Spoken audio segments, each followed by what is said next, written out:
Hey, this is Matt once again. Welcome back to another video. This is a paid request, this time for BT. Thank you so much for that. For those interested in requesting any type of videos, feel free to send it either directly to my PayPal or join my Patreon. Links are down in the info box there or there, wherever it is nowadays with YouTube. Thank you for those who have sent them in, and for those who are still waiting, I'm trying to get to them as soon as I can after the whole hurricane business. But thank you guys. Trust me, every bit helps. And BT asked for my top 10 favorite final girls.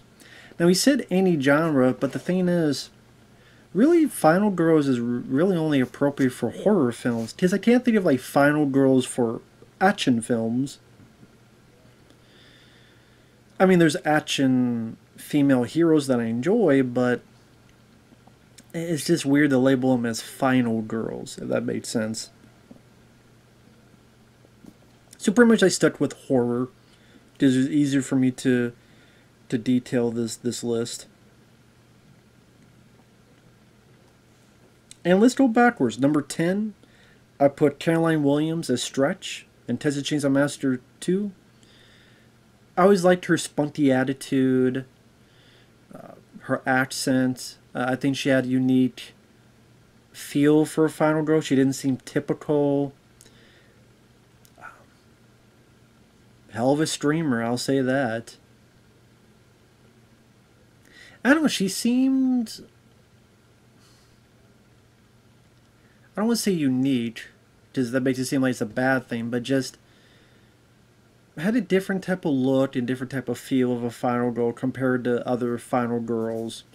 So she wasn't like the prom queen, or she wasn't maybe the girl next door, but again, she fit with that radio host attitude, and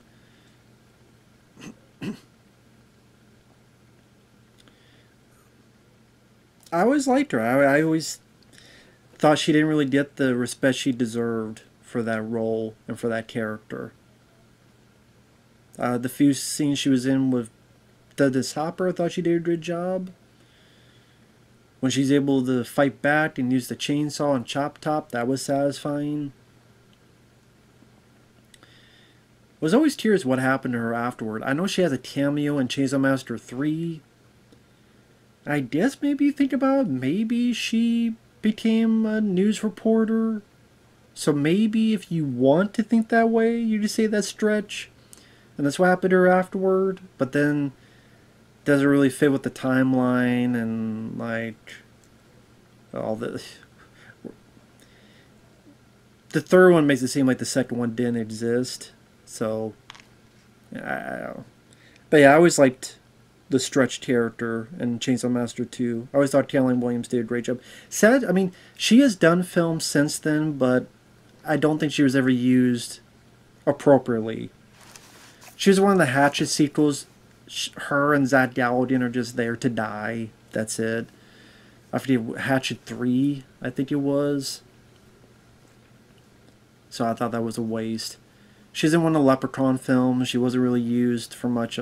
Again, just to have a few scenes and die.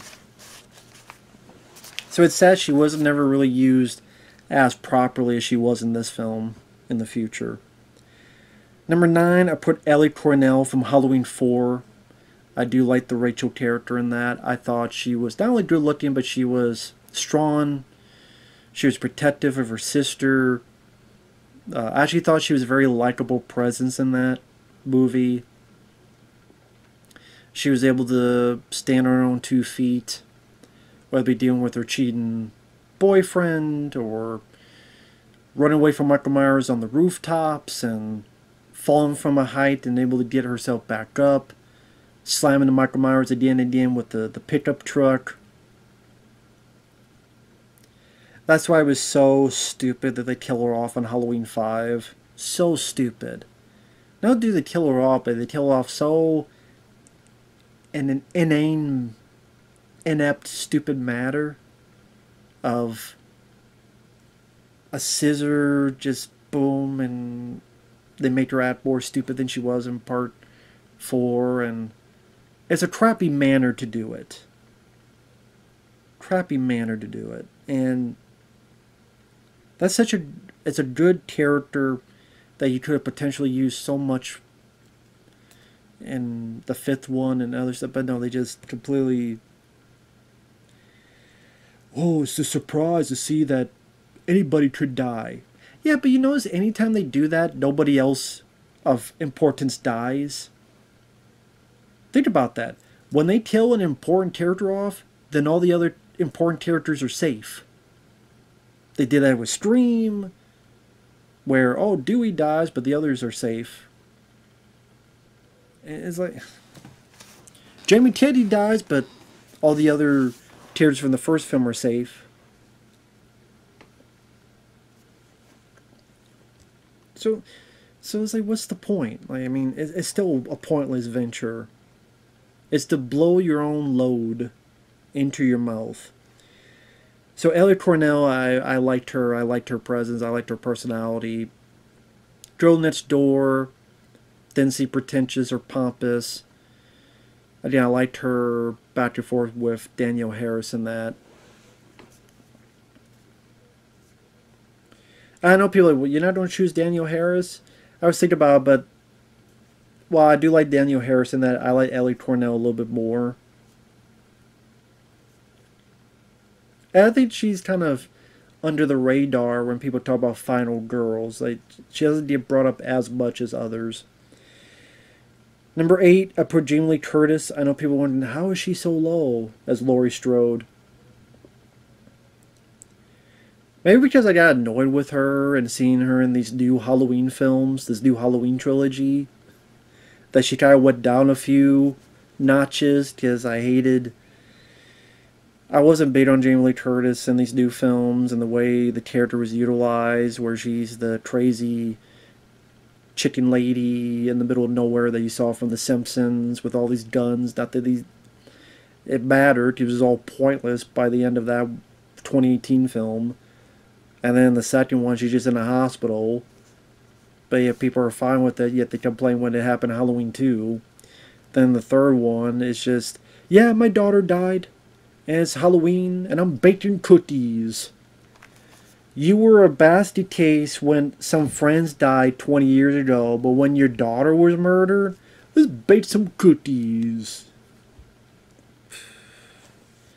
But the Laurie Strode and Halloween H2O, Halloween 2, that trilogy, I'll put at number 8.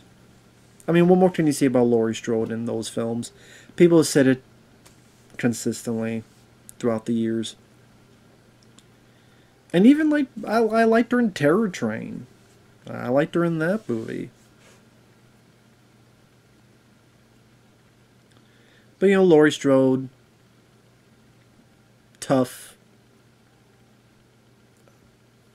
holding her own against Michael Myers, shooting him in the eyes in Halloween 2, or doing the smart things in Halloween H2O, and then Resurrection, they said, nah, it was actually, he switched it up like Houdini. Which that's the dumbest thing in Resurrection, the dumbest thing. Anyway. Number 7, Neve Campbell in Scream. I really do like Neve Campbell. I do like her as an actress. Especially in the first Scream, I think she's very cute, strong, capable, smart. Nothing arrogant or bitchy. She just has a good warmth to her and good likable quality. And in a weird way, some kind of relatable quality. I can't quite put my finger on it, but something about her is relatable, and at least to me.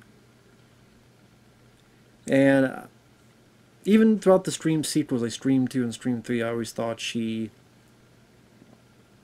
had a good determination to her character, good moral front for her character, and yeah, I think Neve Campbell's a pretty good actress. That lately she's only popped up, what, she was The Rock's wife in Skyscraper, I think, and she has a little bit to do in that movie, but not a whole lot. But that's an awful film, Skyscraper. Number 6, I put Amy Steele. for April Fool's Day, the 1986 film, and Friday the 13th Part 2.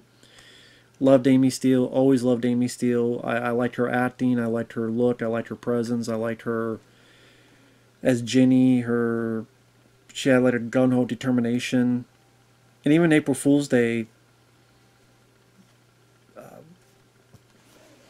I don't know, she just had a like everyday, every person quality to her that was easy to like and to root for.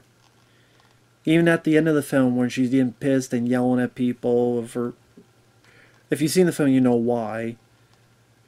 There's a strength to it, not a victim quality to it. And always been a fan of Amy Steele. Sad that she didn't get to do a whole lot throughout the years. I'm surprised they never did like well, maybe they did, like all these Friday the 13th fan films. You know, they had one with Tommy Jarvis, Tom Matthews. They had one for Larper Lincoln. Never did one with Amy Steele versus, this time, the hockey mask Jason. Like, that would be kind of cool to see Amy Steele the hockey mask Jason. That's something we'd love to have seen, but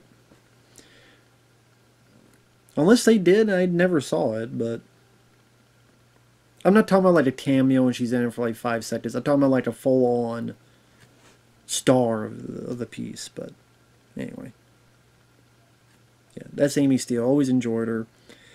Number 5, Linda Hamilton. I mean, just the first Terminator to me is a horror film. And technically she is the last. I mean, Michael Biehn dies, and then it's up to her to squash and crush the Terminator. To go from this waitress to someone determined and not ready to give up and crawling through the thing when she's bloodied and bruised up, and you're Terminator fucker. You're like, yeah! I mean, what more could be said about Sarah Connor? Most people point to Terminator 2, but even in the first one, she was still held her own. She's scared, she's vulnerable, and then on your feet, soldier, on your feet. Helping Michael Biehn, you know, carrying him around, carrying him into the factory, the facility, with the T-800 chasing them down. On your feet, soldier.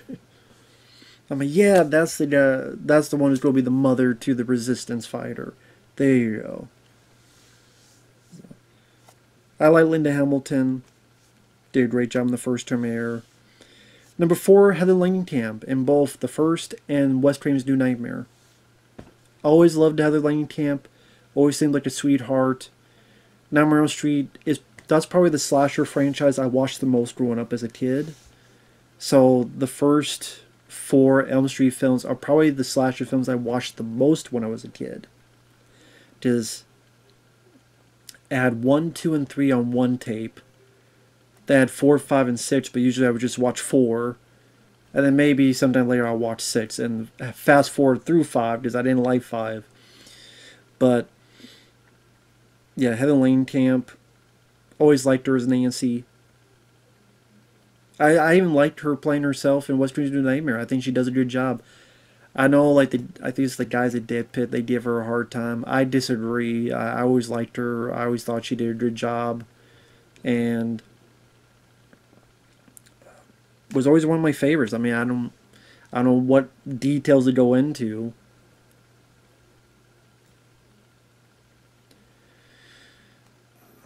And it's a tougher performance because throughout it you gotta become more drowsy, more sleepy, less full of energy because you're supposed to sell the idea you haven't slept in so long. So in doing so, how do you do that without seeming bored or seeming like a bad actress? It's a tough thing to do.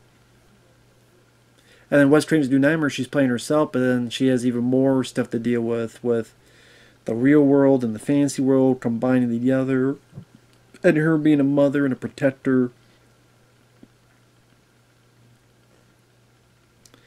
And you can tell that she's grown as an actress throughout the years. I thought she gave an even better performance in Wes Craven's New Nightmare. Even more determined, even more stronger in her conviction to save her kid, save her child.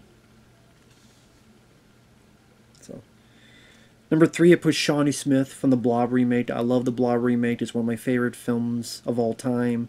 It's one of my top 10 favorites. It's one of my favorite monster movies.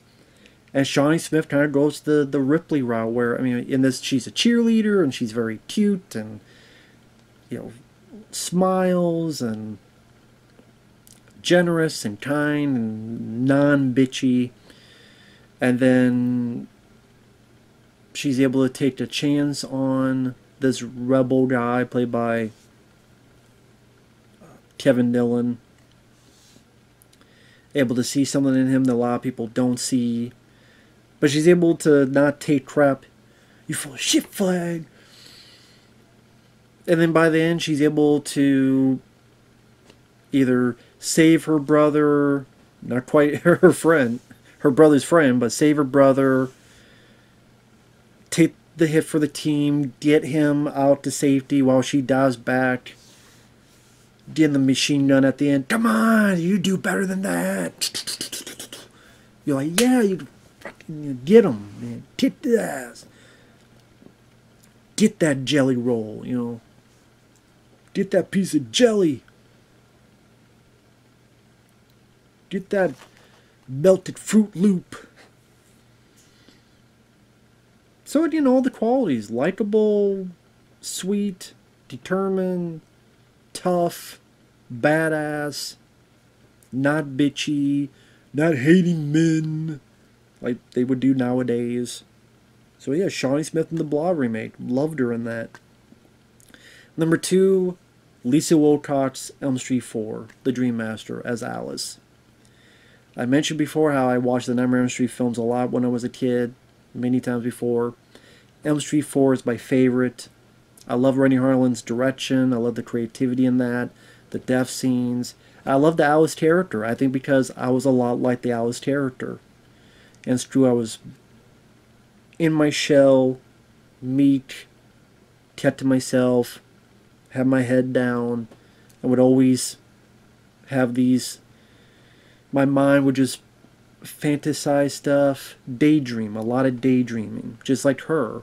So I had to relate to her daydreaming quality, and daydreaming things happening, or daydreaming do this, do that. So I have to really relate to her, and then I see a character that, because of outside forces, she has to open up. She has to be more expressive. She has to converse more. She has to be a protector of the Dan character in this case. And literally shedding her shell and being this warrior. I love the music when she in front of the mirror and she's getting ready for battle. Which to this day, I wish there are people that have done covers on it, which some are pretty good. There are some you see on YouTube that they try to take the sound effects out, but you can tell that the quality of the music's a little bit lower pitched because they're trying to take the sound effects out. I wish someone would do a proper version of that movie, score that piece of music without the sound effects, but it's that same guitar, same sound as in the movie. Sadly, that would never be. Like, for beat, mimic it, just without the sound effects. But again, that will never come to be, so. That's why I wish, like, if there was a recording of that they put in, you know, that they had before the sound of it, that would get released somehow. But sadly, that's never happened. But yeah, Lisa Wilcox. Loved her battle with Freddy at the end. She doesn't have as much to do in Elm Street 5, but I do like that they don't kill her character off. But they made her seem like a weaker character, where she couldn't do as much as she did in Part 4. And then Freddy's defeated by the son puking on. It's like, ah, come on. I hate Part 5. I do. I think Part 5 sucks. Freddy dies by being puked to death on it. Like, come on, man. Give me a break. What the fuck? But part 4 I love, and I love Lisa Walcott's her character. And a number 1, to no surprise, Ellen Ripley. I don't want to say Alien, because Aliens, can't really say the final girl. Well, not even the final girl, because Newt is there. Aliens is my favorite, but I don't want to say Alien. That one. Just to me, she is the final person and the final girl. And Aliens, since I always talk about Aliens, I mean, I got the poster behind me. It's still the same character, Ellen Ripley. People know my favorite is Aliens. I want to talk about Alien, the first one, for a change of pace. Because I do love the first Alien. I keep repeating, strong, determined. So I'm not afraid of strong women. Oh, you hate this movie because it's about a strong woman. No, I've seen a lot of strong women throughout the years. Neve Campbell, Jamie Lee Curtis, Ellie Cornell, Amy Steele, Shawnee Smith. It's just they're not man-hating crybabies on the TikTok Twitter machines with the PC political BS that says I suck because I got a... Sorry I got a dick. I'm a bad person now. Ellen Ripley was strong and determined, held her own against everyone. Parker and Brett. Ripley, come back here. Why don't you just fuck off? What? Able to hold her own. She was smart.